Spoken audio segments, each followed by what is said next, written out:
More analysis now with political commentator John Kavulich. He joins us from New York. Good to have you back with us, John. This year's General Assembly was unprecedented for many reasons. We saw that mass walkout as the Israeli Prime Minister was taking to the stage, but we also saw the issue of Israel's war in Gaza dominating the agenda. More and more Western countries allied with Israel declaring support for a Palestinian state. How would you reflect on this year's UN gathering with regards to the ongoing war in Gaza? I'm not particularly optimistic. Much of what we saw, again, as we see in every annual United Nations General Assembly, was performative, particularly today with the walkout as Prime Minister Netanyahu began his remarks. If we go back to Tuesday morning, when President Lula began the first of the leaders that day, and then President Trump, and then you had the President of Indonesia, and then President Erdogan. What did we see, and what do we see every year? And that is the room is full at the beginning, and then throughout the day, fewer and fewer delegations are there to listen to each head of state or head of government or a monarch or minister. And then the level of the delegations, who is there, whether it's the foreign minister leading or the secretaries or the ambassadors, they continue to get less and less.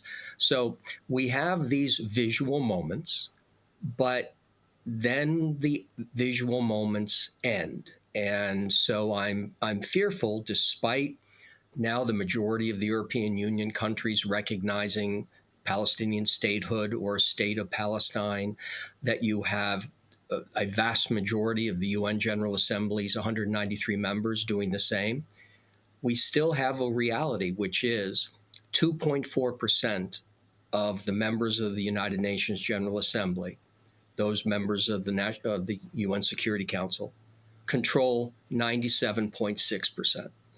And until that changes, we're not going to see much coming out of the United Nations.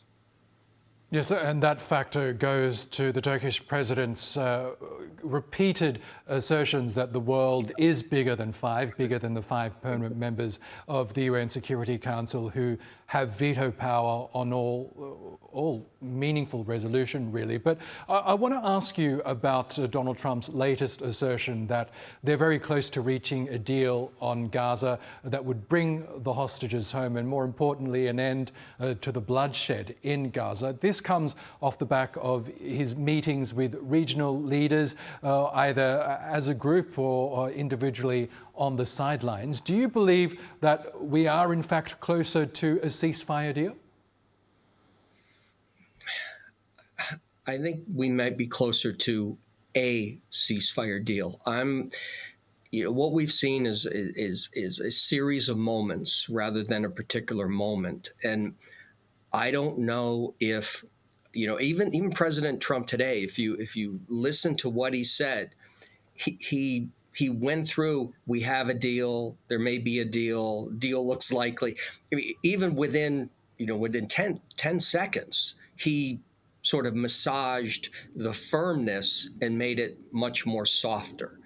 And so I'm not terribly optimistic that there's going to be, that the regional parties will sign on to this 21 points, and then we're not going to see something else happen. And I will say, within that 21 points, there's one really awful component.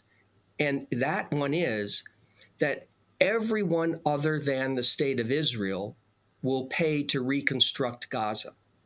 Now, I don't know, maybe I've missed something the last 23 months, but it's been the IDF, the Israeli Defense Forces, that have leveled structures and infrastructure of Gaza, perhaps 90% of it.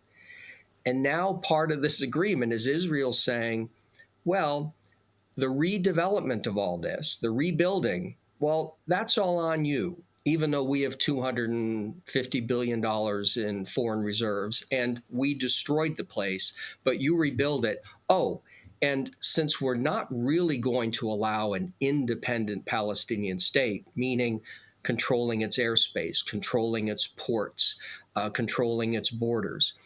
So that means where's all this construction material going to come from? And Israel's likely going to say, well, for security reasons, you're going to need to have partner with or source from Israel-based companies. So they'll be profiting from this. Yes. And what about Trump's promise that he wouldn't allow Israel to annex the occupied West Bank? Because we know Israel has made that threat in response to the growing number of countries recognizing the state of Palestine. Do you believe Trump when he says that? No. And the reason is, I go back to Syria and Israel, where the first Trump administration allowed Israel to annex the Golan Heights.